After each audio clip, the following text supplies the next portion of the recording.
bienvenidos a un nuevo episodio de Historias de la Educación, un podcast de estudiantes para estudiantes.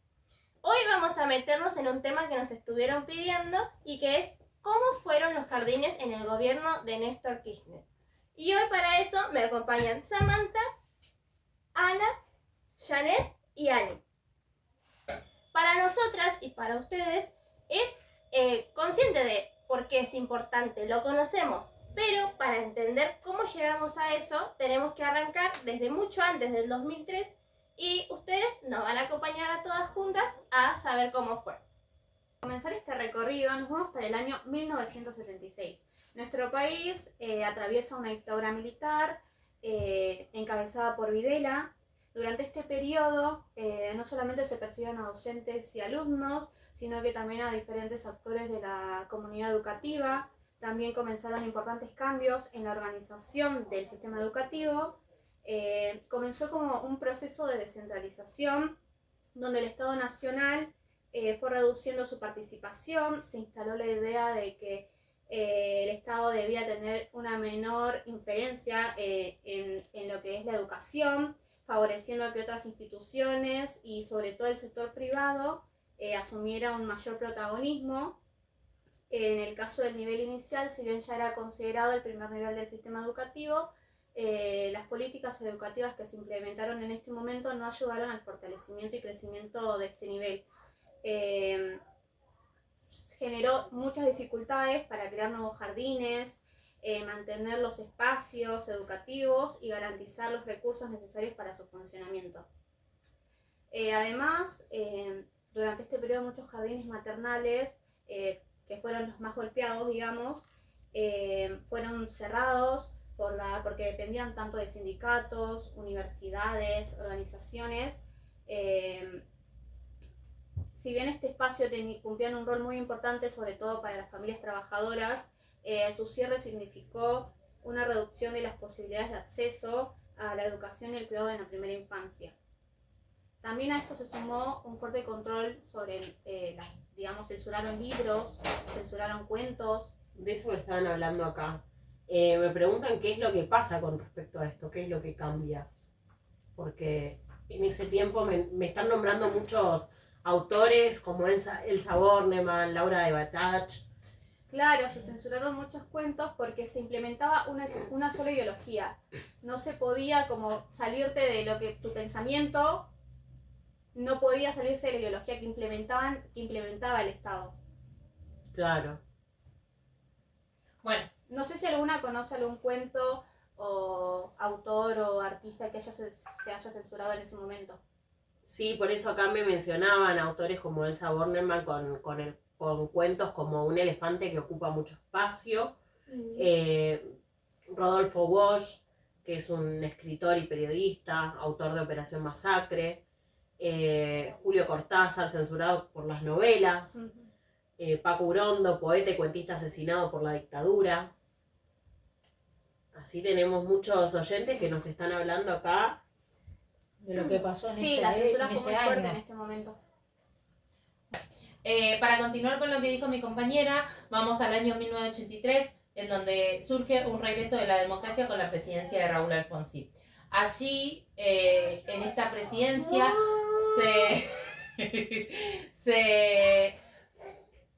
se proponen grandes expectativas con el sistema educativo, ya que después de la dictadura este mismo quedó muy golpeado. Entonces se organiza lo que es el Congreso Pedagógico Nacional.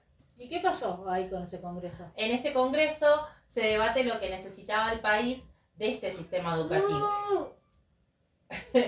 Ya que allí se proponen propuestas para cambiar lo que estaba pasando, pero lo que sucede es que con las crisis económicas, la inflación y los conflictos salariales dejaron estas propuestas sin concretar. Y esto mismo surgió que la educación quede con importantes dificultades.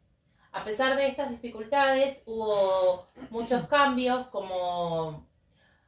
muchos cambios favorables en la educación, ya que surgieron democracias en las escuelas.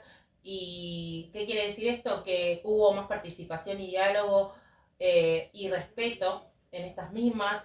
se eliminaron prácticas autoritarias, ya no había más censura, como dijo mi compañera, de libros, y no hubo lo que es O sea, el fue un control. cambio rotundo. Claro, ya no hubo más control ideológico, como te dije, no hubo más censura de libros y esas cosas. También se construyó mucho lo que es la libertad de la enseñanza de expresión, no solo en docentes, sino también en los alumnos. Importaba mucho lo que ellos decían y otro cambio fue la formación de valores democráticos, ya que se respetaban mucho los derechos de los humanos y los derechos de los niños y importaba también lo que era la convivencia. Y por último, hubo muchas revisaciones en el programa de estudios, ya sea de niños, adolescentes, en primarias, secundarias y esas cosas. Bueno, yo voy a continuar en los años 90, durante el gobierno de Carlos Menem, se impulsaron profundas reformas educativas inspiradas en lo político neoliberal. Allí se sancionaron 2 leyes. ¿Ustedes saben cuáles son esas 2 leyes? No. Bueno, la primera ley es la ley de transferencia de servicios educativos, 21.809 en el año 78. Con esta ley lo que ayudó, nos permitió ese transferir las escuelas nacionales a las provincias. Y luego apareció la ley federal de educación 24.195 del año 93, que esta ley reorganizó el sistema educativo, creó la EGB, el podimodal, y extendió la obligatoriedad escolar. Aunque estas reformas buscaban modernizar la educación, aparecieron muchos problemas. Cada provincia comenzó a administrar la educación con recursos diferentes. Algunas tenían mucho más y otras mucho menos. Y esto trae muchas desigualdades. Claro, Sí. porque el mantenimiento también estaba a cargo de cada provincia. Cada provincia, claro. Entonces estas desigualdades que trajo esto fue que muchos jardines no podían ampliarse, faltaban materiales, docentes y edificios. Claro, sobre todo los jardines rurales. Exacto. Y justo voy a tomar de ahí para poder arrancar con esto que es, en esta época donde estaba profundamente fragmentada la educación, ¿En qué época fue esa? en el 2001. Muy bien. No sé si algunos recuerdan, capaz otros nos contaron, porque no estábamos en ese momento, que Argentina vivió una de las peores crisis económicas y sociales que pudo tener.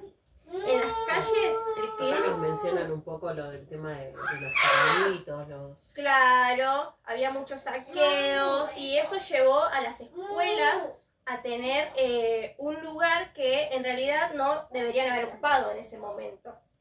Con todo esto del tema de falta de trabajo, las exclusiones que había día a día, la pobreza, las escuelas se convirtieron como en comedores de urgencia para todos, comedores comunitarios. Comunitarios, claro. Los maestros pasaron de ser simplemente maestros a ser personas que estaban todo el tiempo para ayudar a esos nenes que estaban enfrentando sus realidades.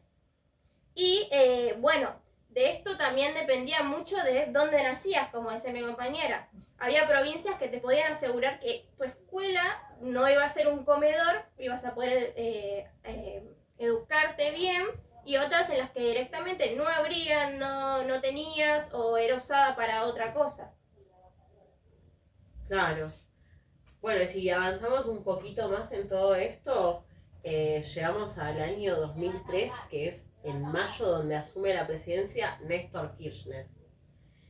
Nos encontramos con un nuevo gobierno que se encuentra con un sistema educativo con unas desigualdades enormes. Docentes que tenían bajos salarios, como ya mencionaron ustedes, diferencias entre provincias y el Estado Nacional, que está prácticamente alejado de todas estas políticas educativas.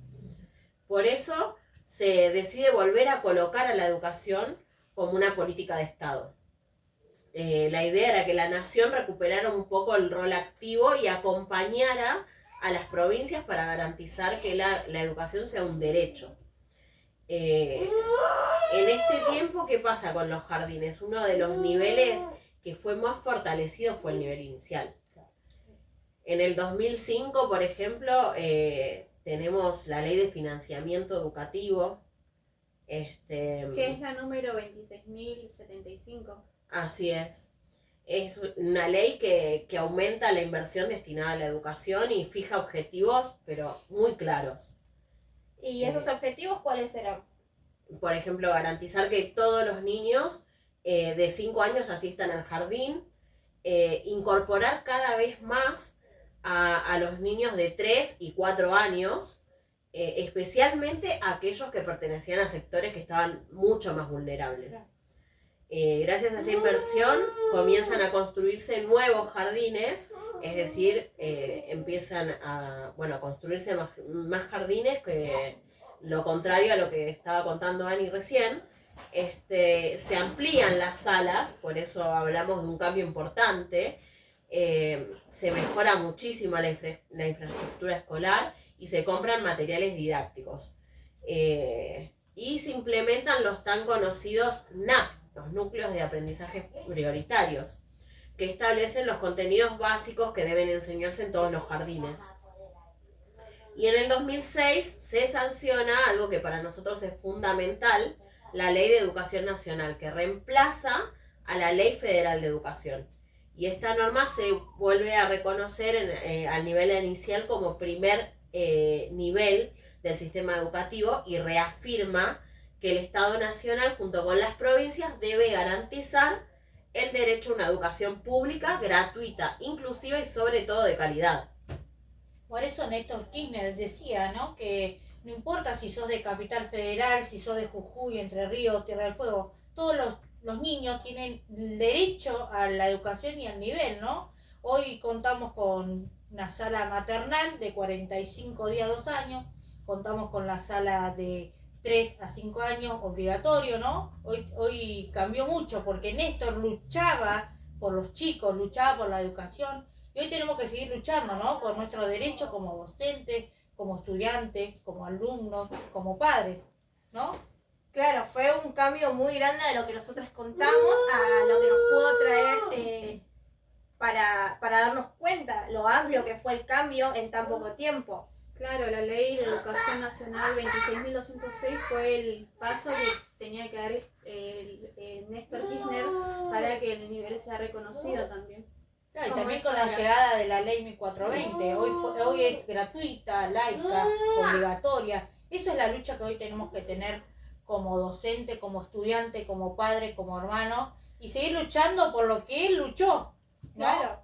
Hoy luchamos por ahí, nosotras como futuras docentes que hoy tenemos dentro de la institución, el salario, ¿no? Hoy estamos siempre luchando por lo mismo, porque Néstor una vez dijo, no son simplemente una señora con un guardapolvo enfrente de un escritorio, sino es una docente que está educando, enseñando a nuestros futuros chicos, futuros niños que vamos a tener en acá en adelante. Claro. Bueno, esto fue todo por hoy y esperamos que puedan vernos en el próximo episodio de este podcast que armamos nosotras para ustedes y hablamos de cosas que tal vez ustedes quieran saber. Gracias.